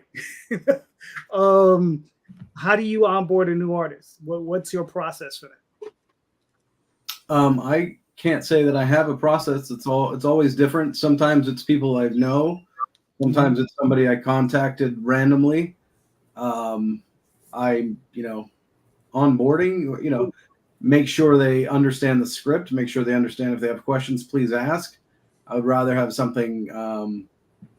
I would rather you ask me a question than do it wrong, and then we have to redo things. Agree on how often they're going to get paid, whether it's every page or every 5 pages or what. That can be colorists or letterers. Just talk about what the expectation is. I have actually downshifted. I don't think I'm going to be doing books anymore that I don't draw myself. I got 3 kids. One's going to college next year, and like I said, I'm an electrician by day. I enjoy doing it, but I don't pay my mortgage with it. So money that goes out, I don't expect to see again, and so. It's gonna be minimal, maybe colors and letters. Sometimes I have friends who letter it for free, or we trade artwork or something. So honestly, I'm working on a 4-issue series right now called Kanan the Marauder. I am on the final page of issue 4. I drew the entire thing myself.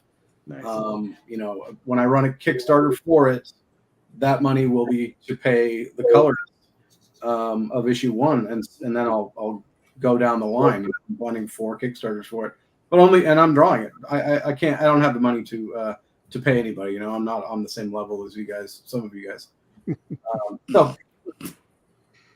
Yeah. The guy with the lake. That's the guy you got to talk.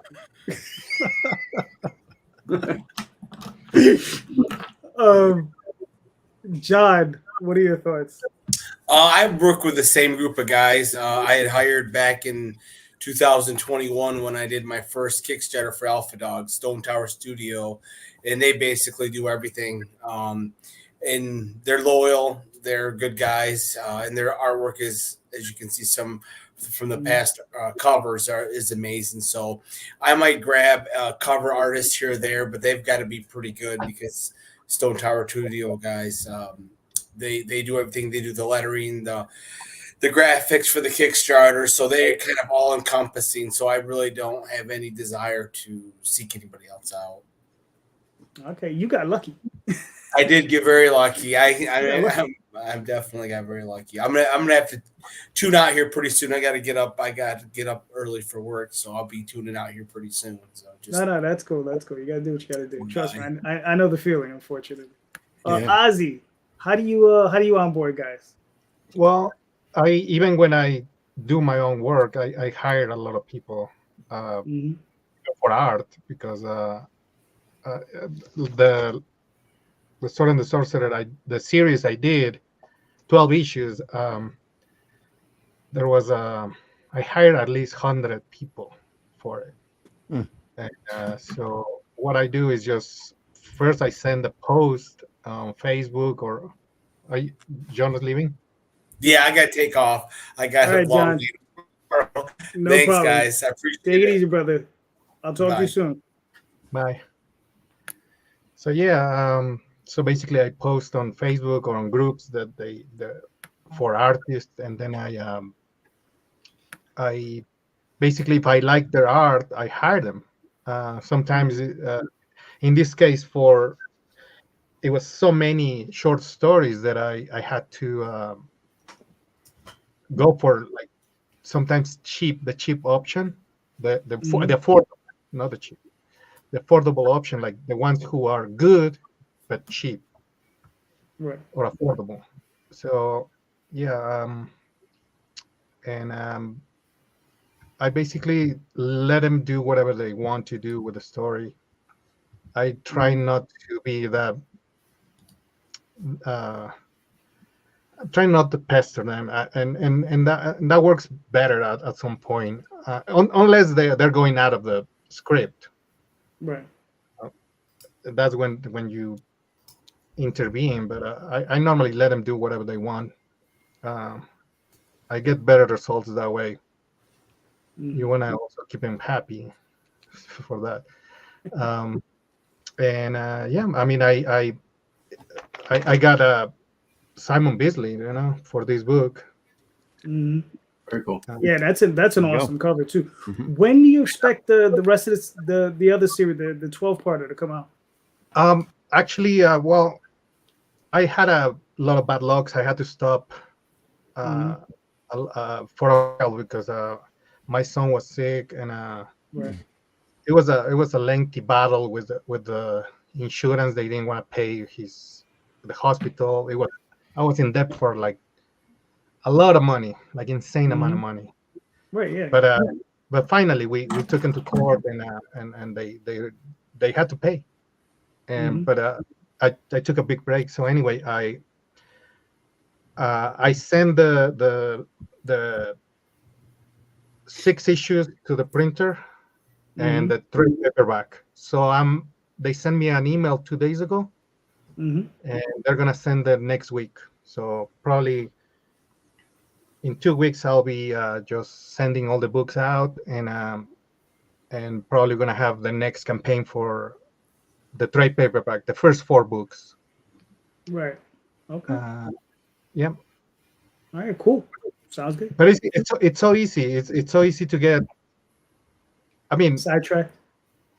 No, to get the people, like let's say an artist, like a lot of people ask me how do I get to have Simon Bisley on my cover, and it was as easy, just ask him. And have your checkbook ready? Yeah, well, obviously you have to have some money, right? Yeah. You're not expecting to get that cheap. Well, you'll be surprised. Some people are not ready, man. And believe me, it was very affordable because he knew that he can sell that cover for a lot of money. Right. He sold that cover already, like, and it was like insane amount of money. But yeah, I've listened to a couple of artists, and they said, yeah, they'll do Marvel covers, and I think they only get $400 or $500 for the cover, but they'll sell the cover for 20x what they're getting paid at Marvel or DC. So Exactly. so that for the original. So yeah, that's always I find that interesting as far as as far as that's concerned. So Ben, how did you go about onboarding your artists?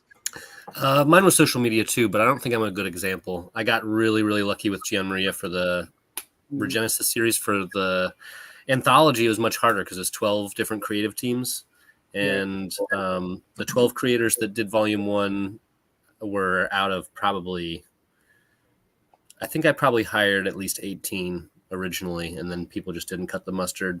And then for volume 2, that was another reason why we've had such a long break, because I put a bunch of money into those same 12 artists, and I think 4 of them are going to end up not being in volume 2 just because they couldn't deliver the art. So it was, you say it was easy, Ozzy. It's been very difficult for me finding artists that can reliably produce the same amount of work in the same amount of time that they promised to.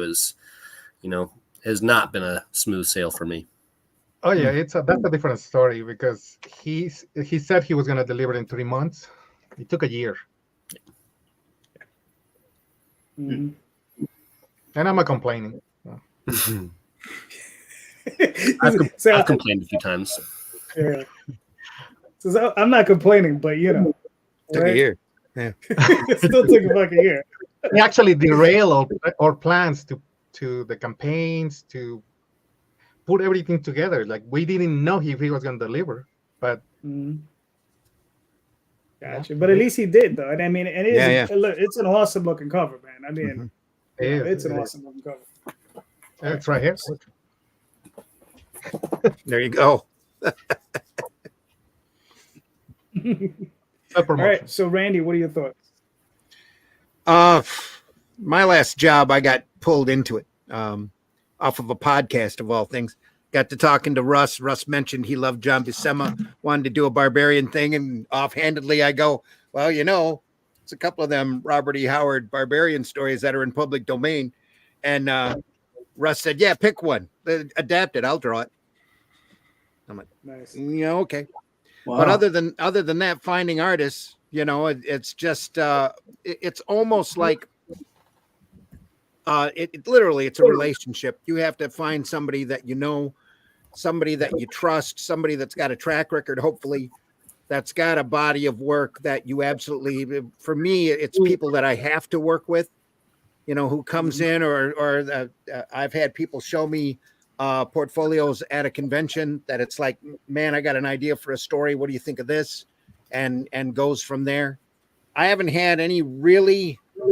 No, I can't say that. I haven't had any bad luck in a while. Let's put it that way. Back when I was doing the original Arrow, there was a couple of glitches.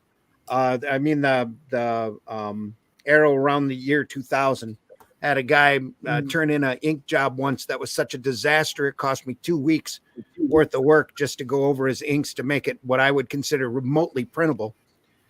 And, a few other instances like that. But for the most part, it's been good. And the people that I have worked with, thankfully, have been good people. So for the most part. Okay. Now, distributing or printing or arranging a distribution deal, that's a whole different, if I That's had, another can of worms. that's a whole nother can of worms. Yeah. I've had worked for publishers that have gone belly up or disappeared or ran off or, any of a number of things. I've got just about every kind of story along that line that you can imagine, whole properties that, oh yeah, that would be great. Do that. And then when it comes time for them to actually pay me, there's no money, that kind of thing. Gotcha. But it's a crapshoot for the most part. But the books that I've run shotgun over, I've been lucky to have good people. So knock on wood, and patient people like C. Michael, who's still waiting for a script for a book that I promised to send him a while ago. Gotcha. That's all right. I'm trying to keep him busy. Yeah. I know you are. Everybody's keeping him busy. Yeah. Well, my agreement with him is 1 page a week. That's it. 1 page a week. Well, if he were to, if he nudged me and say, "Hey, I'm going to have an open spot in 3 weeks. I need a script," it would probably be there. But in the meantime, I got monkeys to draw. Yeah. One page a week, and like 6 months, we'll have one book. There you go. That's how I work it. Sometimes that's the way to go. Yeah. Tom, Mr. I work with 10,000 artists as well. There you go. Yeah. It's changed over the years a lot. I mean, back in the early original days, it would be like I find an artist and I'd be like, well, this is, it's Krieger or it's Penny or it's whatever it is, or I need covers, and I'd be like, well, I see what you do, but I need to see what you do with my characters. So I'd often ask for like some sort of sample, something, show me what it looks like in your style, because your style is very unique, whatever. So I'd say 50% of the time I'd get a yes, and 50% of the time I'd get an F off. And so, the 50% that said yes, moved on to the next step. And the others were never heard from again. But down the line, as I got better at understanding artists, the industry, everything, it became much easier for me to be like, that guy knows what he's doing. Come in here and let's just do this. You don't need to do this reference stuff or anything for me. I know what you can do. I can see it. But even then there's problems, maybe 25% of the time, because a lot of these guys have been so mishandled by other people that their business aspects and etiquette are so damaged because of these other guys that there's oftentimes just walls that just start flying up in front of me that I'm just like, yo, I'm trying to give you some money. Like, stop talking to me about all of this other ways. And well, I need so much up front and so much before it's done and so much. And it's like, stop. I don't want to hear any of this. None of this. I'm going to hear anything. I've had a couple of people that were like, well, I need to get paid up front. I did that in the past. That will never happen again. Incidentally, ever, never, ever. There is the meet in the middle where it's like, I'll give you half. Okay, fair. Yep. I'm done. I give you half. You give me the high res. Everybody's happy. From that, the relationships build. And now a lot of those guys are just like, dude, I don't care. Just pay me when it's done. I'm like, yeah, so it's great because we've built the rapport over years and they understand that here I am. I'm doing this regularly over and over again. And that's part of it's. There's an arrogance, to be honest with it right now, because it's sort of like when someone new comes in and they're like, well, this is the way that I do it. And I'm like, well, this is the way I've done it for 14 years. And you can check all of the people that I've worked with, J. Scott Campbell, Ryan Otley, Joe Jusko, like we're here 14 years later working with these guys. So we kind of do it our way now. But again, I'm willing to say, yes, here's half of it at the end. We'll find a way to work. But there's a lot of guys that just they just live in this castle of walls. And I'm like, I can't do this. There's too much. And a lot of that is guys with like art agents and stuff too. Art agents just get in the way. They bog things down. They're like, well, you have to send it to me and then I'll send it to him and then he'll send it to me and I'll send it back to you. And then if you have notes, you'll send it to me and I'll send it. I'm like, no, none of that works. Absolutely none of that works. I either get to talk to him directly through email or a message, or none of this happens. And again, about 50-50. Some people get it, some people don't. So it's really a mixed bag of bringing new people on, but it's been mostly good, especially now, because again, we've got a reputation. We've been around a long time and people can look at Big Dog Inc. and be like, oh, these guys are not just doing one book a year and shifting people through. It's like it's a consistent group of people over and over and over again. So clearly they've got to be happy, and if they're happy, then I will probably be happy. And so we have a pretty good track record now to be able to bring people in easily, which is great. And like Ozzy said, like if you want somebody to do a book for you, ask them and show them that you have some money. Now that doesn't mean you're going to get it. Like a lot of guys like at Marvel and DC, for example, have exclusive contracts. They can't always do that stuff. But, like when I go and talk to Tim Vigil, I'm like, Tim, I need something. He's like, what do you need? I'm like, I need a mermaid princess being eaten by zombies. He's like, fuck yeah. And, and we're off to the races. And then, even with him, he's just like, yeah, here it is. And I'm like, okay, here's your money. That's it. Super simple. So it's going to depend on who you're talking to and what experience they've had, and then also just what rapport you can build with them over whatever time you can. All right, cool. There's the 10% that they trying to scam you. That's for sure. That's for sure. 100%. Yep. They're out there. They're out there. That's a real thing, and you do have to be careful. Do your research. Don't just look at somebody that comes in and is like, hey, I want to do art for you. Like, do a little background on their Instagrams and, all their socials. And if their accounts are like 3 months old, maybe a red flag, So yeah, it's out there. For sure. Like for myself, all right, for Oswald, it usually takes me a long time to like get an artist because I need someone who can draw the mouse. If he doesn't draw the mouse right, I'm just gonna pass on him. And because the thing is I remember back in the day before the internet was a big thing. God, I'm aging myself, dating myself really bad. But anyway, Back in 1977. it just might as well be. long time back But in the day. I would go around to artists in Artist Alley for Marvel and Yeah. DC, and I would show them the character, and some of them would freak out. They'd be like, you know, they could draw Superman just fine, Batman just fine, Spider-Man just fine. Ask them to draw a mouse, they're like, whoa, what am I gonna do with this, right? So it was kind Making of funny. that furry stuff, JD. I don't know about that furry stuff. There you go. I know. I say, you know, I say when he hangs out with a fairy. How does that in a pole? Does that help?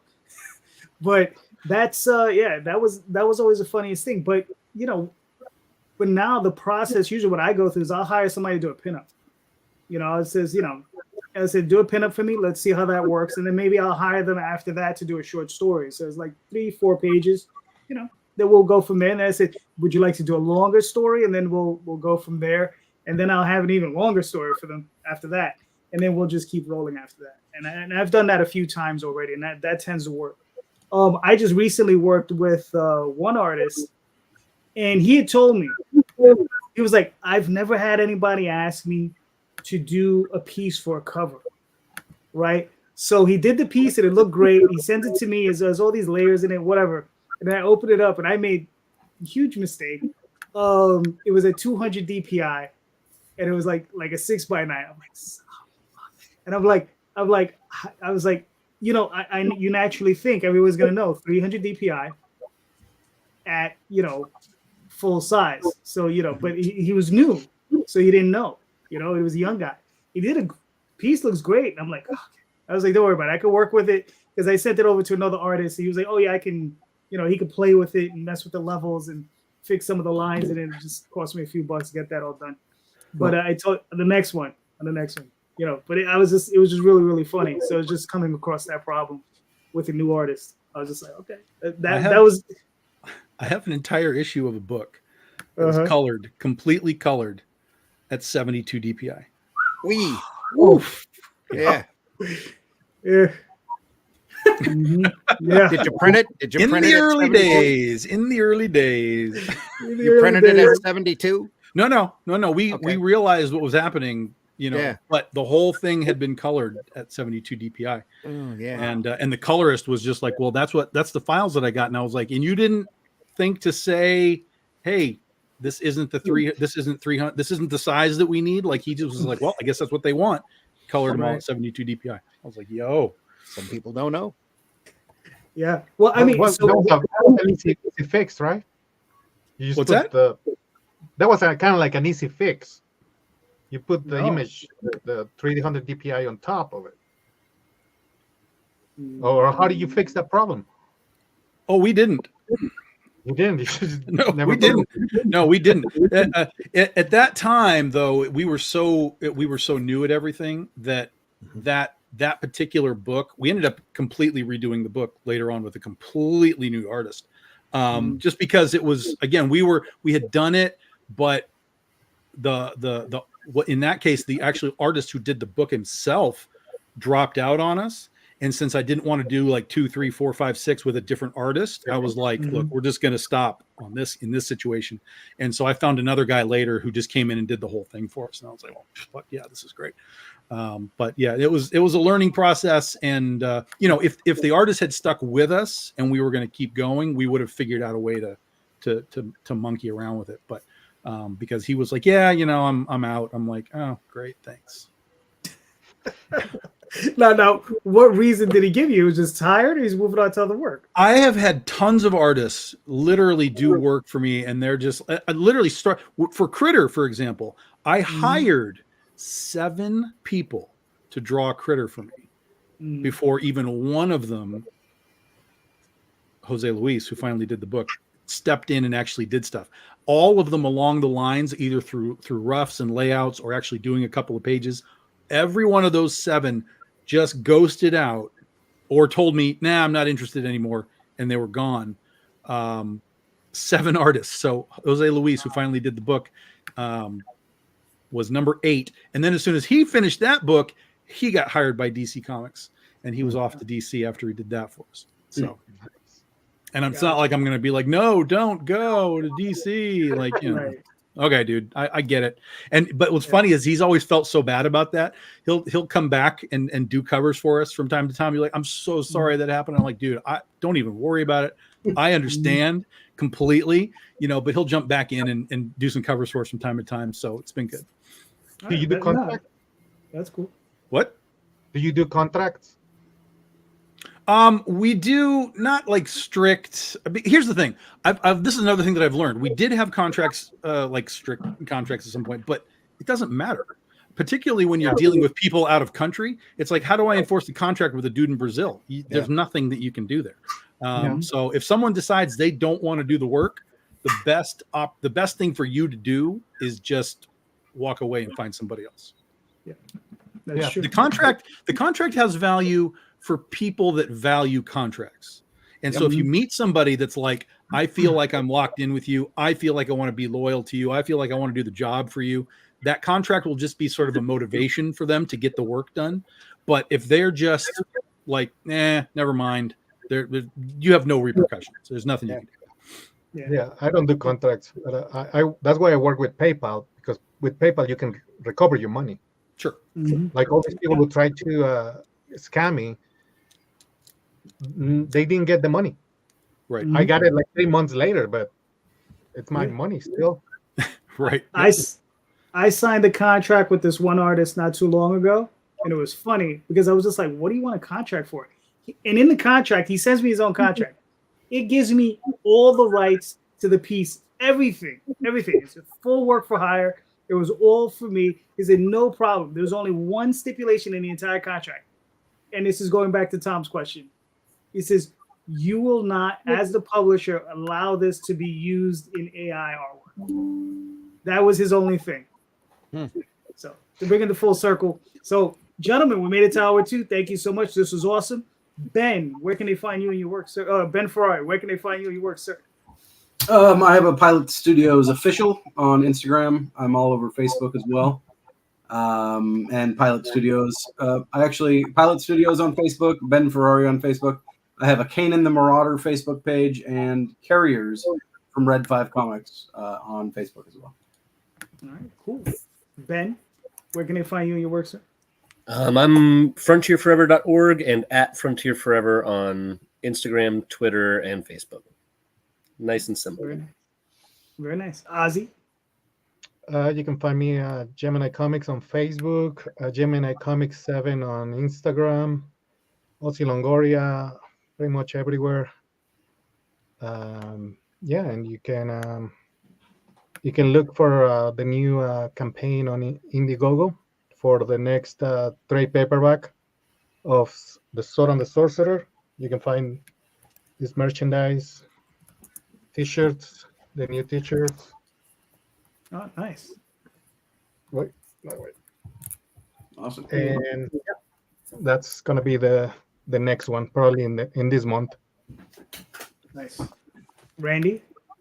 You can, if you want to talk to me, you can find me on Facebook. That's usually where I hang out. I have an X account, but I hardly ever go there because it's, a bastion of hate and bitterness. But you can find my work over at aerocomics.store. Please go over there and take a look. You'll find The Fool, Alice in Chains, Calico, Paragon, a lot of stuff that I've written.